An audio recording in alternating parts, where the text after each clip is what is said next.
আজকে আমরা অ্যালকাইনের ওজোনালাইসিস বিক্রিয়া পড়ব। চলো দেরি না করে আমরা অ্যালকাইনের ওজোনীকরণ বিক্রিয়াটা দেখি। দেখো, এর আগে কিন্তু আমরা অ্যালকিনের ওজোনালাইসিস বিক্রিয়া পড়ছি, ঠিক আছে? তো অ্যালকাইনের ওজোনালাইসিস বিক্রিয়া কী হবে দেখো, প্রথমে এই যে দুইটা কার্বনের মাঝে যে ট্রিপল বন্ড আছে তার মধ্যে দুইটা বন্ডই ভেঙে যাবে। কি হবে? ভেঙে যাবে। দেখো, দুইটা বন্ধন ভেঙে গেলে কি হবে? কার্বনের দুইটা করে নতুন হাত তৈরি হবে। এবং এই যে তিনটা অক্সিজেন, এই অক্সিজেন তিন হাতে যুক্ত হয়ে যাবে, ঠিক আছে?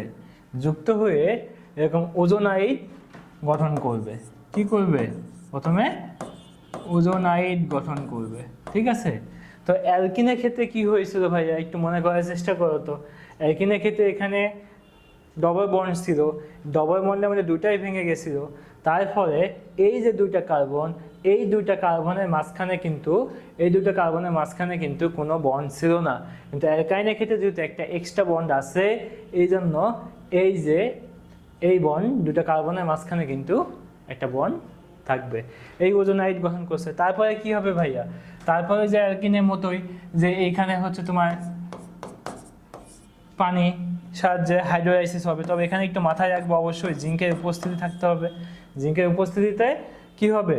এই যে এটা হচ্ছে এই ওজোনাইডটা হাইড্রোলাইসিস হবে, অর্থাৎ আর্দ্র বিশ্লেষিত হবে। আর্দ্র বিশ্লেষিত হয়ে কি হয়? এটা অক্সিজেন মলিকিউল বন্ড সহ চলে যায়। এইখানকার বন্ডটা এইখানে আসে, এইখানকার বন্ডটা এইখানে আসে ভাইয়া। তাই দেখো তো যৌগটা কি দাঁড়ায় একটু খেয়াল করো তো। এখানে এইচ বন্ড সি, এখানকার বন্ডটা এখানে আসছে, মানে কি এখানে ডবল বন্ড হয়ে গেছে অক্সিজেন। আবার খেয়াল করো, এইখানকার বন্ডটা এখানে আসছে, মানে এখানে ডবল বন্ড হয়ে গেছে। এবং কি হয়েছে ভাইয়া? হাইড্রোজেন। দেখছো, খেয়াল করছো? এটা কি হয়েছে? আমাদের দুইটা কার্বনাইল যৌগ, কিন্তু ডাইকার্বনাইল যৌগ। এটাকে বলা হয় গাই অক্সাল। এটাকে কি নামে ডাকা হয়? এটার নাম কিন্তু গাই অক্সাল।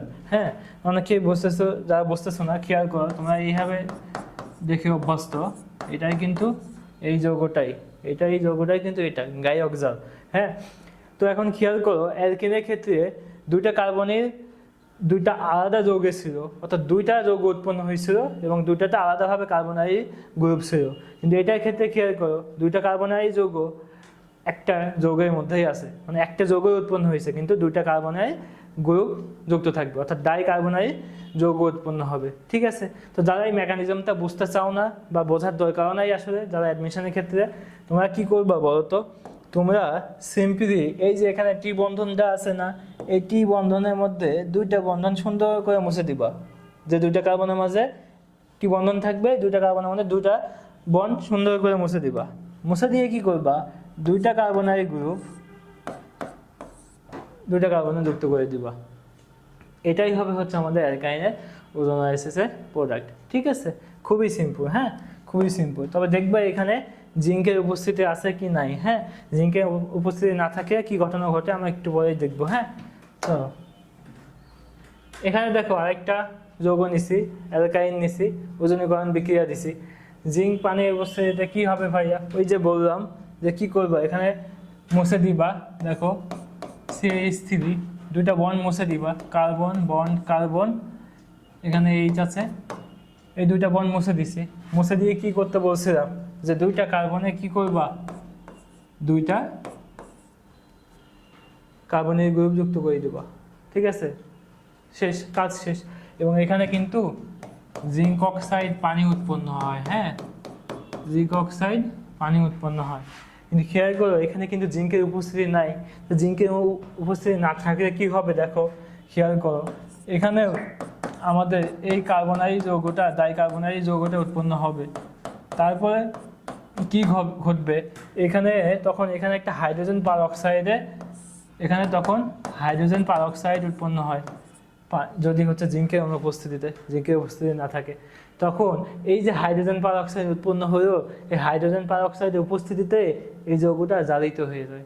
এই যৌগটা কি হয়, জারিত হয়। তো এই যৌগটা জারিত হলে কি উৎপন্ন হবে, এই যৌগটা যদি জারিত হয় তাহলে এখান থেকে কিন্তু অ্যাসিড উৎপন্ন হবে। জারিত হয়ে কি উৎপন্ন করবে, জারিত হয়ে অ্যাসিড উৎপন্ন করবে।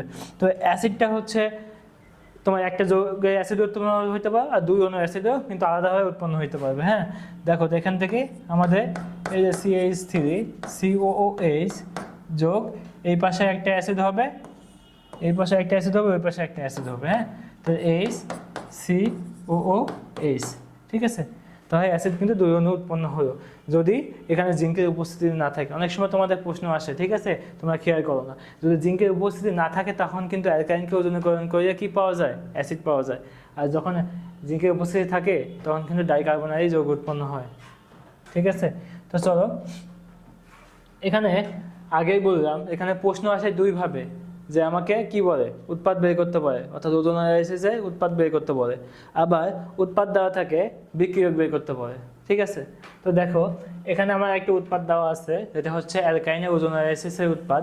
এখন এখান থেকে কোন অ্যালকাইনকে ওজন অ্যানালাইসিস করে আমরা এই যৌগটা পাইছি সেটা কীভাবে বের করব, দেখো খুবই সিম্পল, খুবই সিম্পল। কি করবা ভাইয়া, কি করবা, এই যে দুইটা কার্বনের গ্রুপ আছে না, এটাকে বাদ দিয়ে দিবা, বাদ দিয়ে এই দুইটা কার্বনের মাঝখানে ত্রিবন্ধন বসাই দিবা, কাজ শেষ। CH3 বন্ড CH, এই যে এটা বাদ দিলাম আমরা, বাদ দিয়ে কি করবা, এই যে এখানে ত্রিবন্ধন বসাই দিবা, তাহলে কিন্তু আমরা কি পাবো, বিক্রিয়কটা পেয়ে যাবো। খুবই সোজা, ঠিক আছে। এভাবে কিন্তু উৎপাদ থেকে আমরা বিক্রিয়ক বের করতে পারি, ঠিক আছে। দেখো এখানে একটা প্রবলেম দেওয়া আছে, একটা যৌগকে ওজন অ্যানালাইসিস করে ইথানোয়িক অ্যাসিড উৎপন্ন হয়, যৌগটির নাম কি, দেখছো, তো ইথানোয়িক অ্যাসিড উৎপন্ন হয়েছে।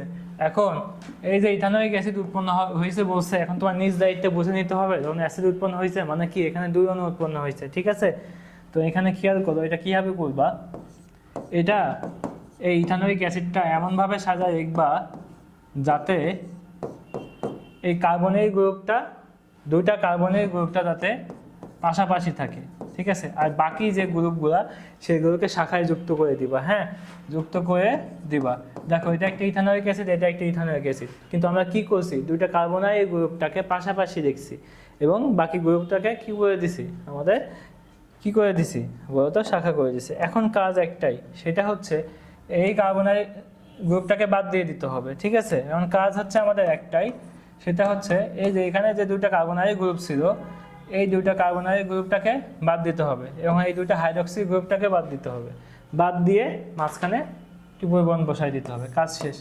দেখো CH3 বন্ড C CH3, তাহলে এই মাঝখানে কি বসবে, ট্রিপল বন্ড বসবে। দেখো তো ভাই এই যৌগটার নাম কি, এই যৌগটার নাম কি, এই যৌগটার নাম দেখো